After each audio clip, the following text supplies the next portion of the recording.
क्या आपने कभी अपने बैंक खाते में पड़ी नकदी को देखा है और एक हल्की सी बेचैनी महसूस की है? आप अकेले नहीं है? सफल लोगों के बीच एक शांत एहसास होता है कि जहां हाथ में नकदी होना मन की शांति देता है, वहीं अगर बहुत ज्यादा पैसा यूं ही पड़ा रहे तो असल में आप अपनी मेहनत की कमाई पर चुपचाप टैक्स दे रहे हैं।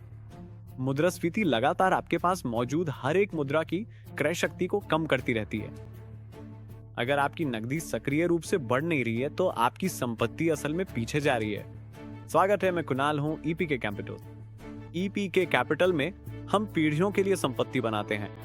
अपनी 2 दशकों की वेल्थ मैनेजमेंट यात्रा में मैंने पाया है कि वित्तीय योजना का सबसे महत्वपूर्ण लेकिन अक्सर अनदेखा किया जाने वाला पहलू ये है कि आप अपनी तरल पूंजी कहां पार्क करते हैं, इसका अनुकूलन कैसे करें। ये शेयर बाजार के समय को पकड़ने या हाई रिस्क दाव लगाने के बारे में नहीं है।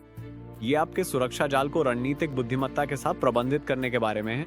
आज हम एक ऐसे महत्वपूर्ण तुलना में गहराई से उतरेंगे जिसे हर आधुनिक निवेशक को समझना चाहिए। हाई यील्ड सेविंग्स अकाउंट बनाम मनी मार्केट फंड्स। हमारी बातचीत के अंत तक आप बिल्कुल जान जाएंगे कि अपनी नकद आरक्षित राशि को कैसे संरक्षित करें ताकि अधिकतम रिटर्न मिले और सुरक्षा से कोई समझौता ना हो। आइए शुरुआत करते हैं उस विकल्प से जिसे ज्यादातर लोग पूरी तरह समझने का दावा करते हैं, हाई यील्ड सेविंग्स अकाउंट। जब हम किसी पारंपरिक बैंक के सेविंग्स अकाउंट की बात करते हैं जो ईंट और गारे से बना है, अक्सर हम ऐसे स्थान की बात कर रहे होते हैं जहां पैसा सो जाता है और आमतौर पर 1% का भी छोटा हिस्सा कमाता है। हाई यील्ड सेविंग्स अकाउंट या संक्षिप्त रूप में हाई यील्ड अकाउंट पूरी तरह से अलग है। डिजिटल फर्स्ट बैंकिंग और बेहद प्रतिस्पर्धी नियो बैंकों के कारण जो दुनिया भर में और भारत में भी मौजूद हैं, ये अकाउंट्स आपके सामान्य स्टैंडर्ड अकाउंट की तुलना में कहीं ज्यादा ब्याज दरें देते हैं। ये इसलिए संभव हो पाता है क्योंकि डिजिटल बैंकिंग में हजारों फिजिकल ब्रांच चलाने का भारी खर्च नहीं होता और वे ये बचत सीधे आपको बेहतर ब्याज दरों के रूप में लौटा देते हैं। एक निवेशक के नजरिए से हाई यील्ड अकाउंट सबसे बेहतरीन कंफर्ट जोन है। आपका पैसा पूरी तरह सुरक्षित रहता है, आसानी से उपलब्ध रहता है और उस पर आपको एक निश्चित रिटर्न मिलता है। ये बिल्कुल उसी तरह काम करता है जैसे आपका सामान्य बैंक अकाउंट, जैसे आप हमेशा से इस्तेमाल करते आए हैं, लेकिन पर्दे के पीछे ये आपके लिए कहीं ज्यादा मेहनत करता है। ये आपको एक साफ सुथरा, सुरक्षित और आरामदायक जगह देता है जहां आप अपना पैसा रख सकते हैं जिसे आपको कभी भी तुरंत जरूरत पड़ सकती है।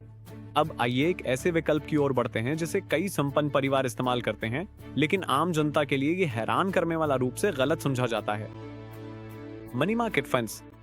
जब लोग फंड शब्द सुनते हैं तो वे अक्सर तुरंत अस्थिर शेयर बाजार, बदलती कीमतें और अचानक आर्थिक मंदी के बारे में सोचने लगते हैं।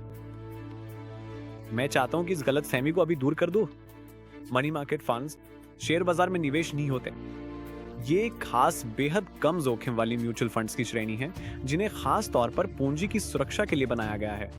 कॉर्पोरेट शेयर खरीदने के बजाय ये फंड निवेशकों का पैसा इकट्ठा करके बहुत ही अल्पकालिक, अत्यंत सुरक्षित ऋण साधनों में निवेश करते हैं।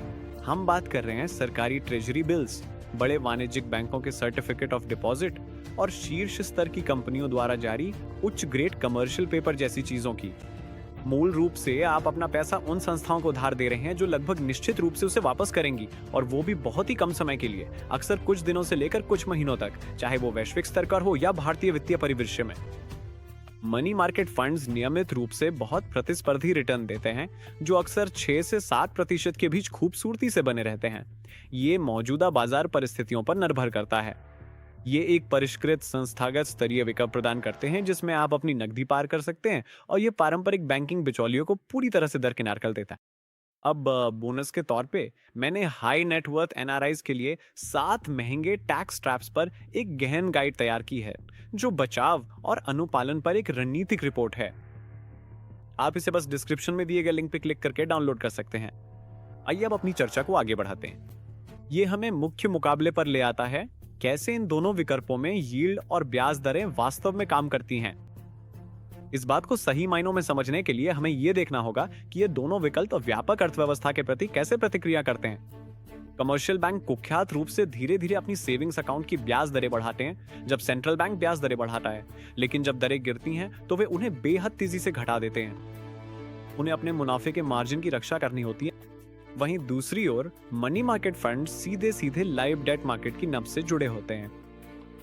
जब सेंट्रल बैंक की दरें बदलती हैं तो मनी मार्केट फंड के अंदर मौजूद शॉर्ट टर्म इंस्ट्रूमेंट्स की यील्ड लगभग तुरंत ही एडजस्ट हो जाती है।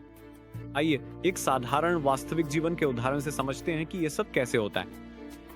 कल्पना कीजिए कि आपके पास 1 करोड़ रुपए यानी लगभग $1,20,000 की एक बड़ी नकद राशि है, जिसे आप 2 साल बाद किसी प्रॉपर्टी खरीदने या बिजनेस विस्तार के लिए रखे हुए हैं। अगर आप वो पैसा किसी सामान्य खाते में रखते हैं जो 3% ब्याज देता है, बनिस्बत किसी हाई यील्ड विकल्प या मनी मार्केट फंड के जो 6.5% तक रिटर्न देता है, तो फर्क साफ नजर आता है। इतनी बड़ी रकम पर 3.5% का फर्क हर साल आपके लाखों रुपए छोड़ने के बराबर है। कई सालों में ये अंतर काफी बढ़ जाता है, जो सीधे सीधे आपके परिवार की संपत्ति की बुनियादी वृद्धि को प्रभावित करता है।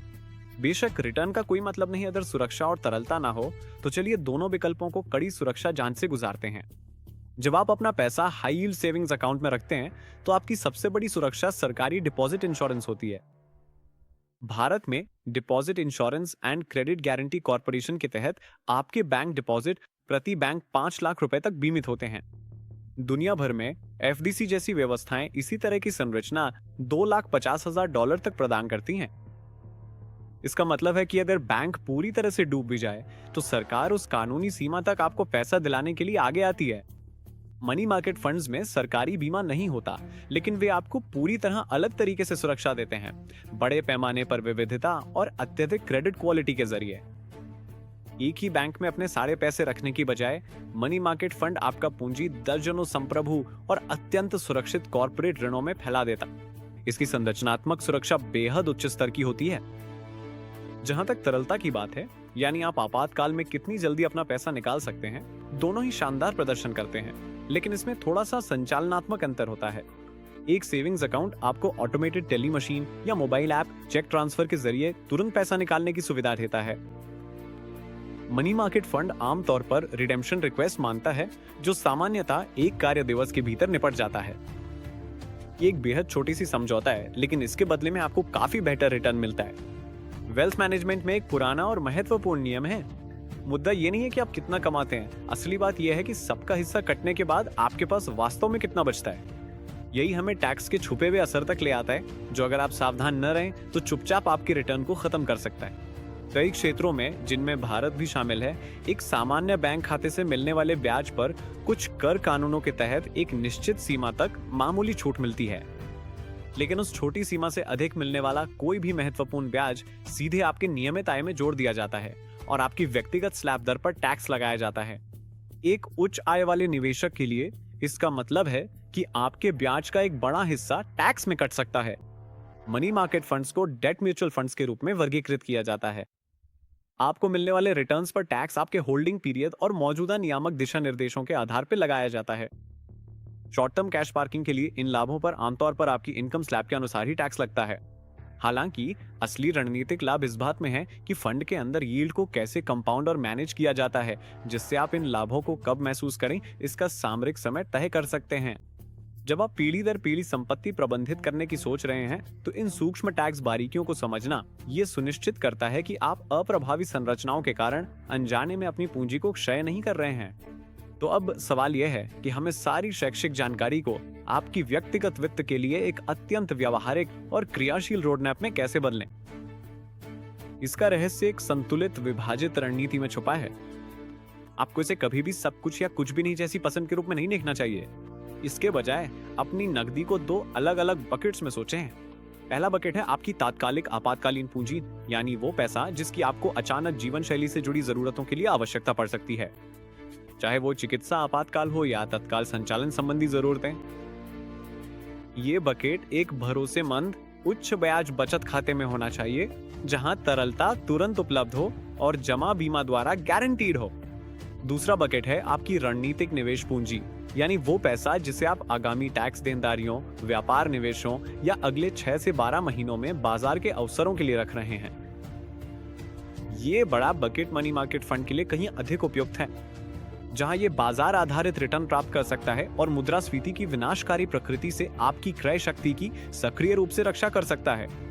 मैं आपको आज ही कार्रवाई करने की चुनौती देना चाहता हूं। अपने मौजूदा बैंक बैलेंस को ध्यान से देखें। जांचें कि आपकी संपत्ति का कितना हिस्सा पूरी तरह से निष्क्रिय पड़ा है, सिर्फ आदत के कारण कमतर रिटर्न कमा रहा है। अगर आप बुनियादी खातों से आगे बढ़कर एक परिष्कृत अत्यधिक अनुकूलित नकद प्रबंधन रणनीति बनाना चाहते हैं जो दीर्घकालिक सुरक्षा के अनुरूप हो, तो ईपी के कैपिटल में हमारी टीम हमेशा आपकी मार्गदर्शक बनने के लिए तैयार है। आइए हम ये सुनिश्चित करें कि आपकी हर एक संपत्ति उद्देश्यपूर्ण तरीके से काम कर रही है, ऐसी विरासत बनाने की दिशा में जो पीढ़ियों तक कायम रहे।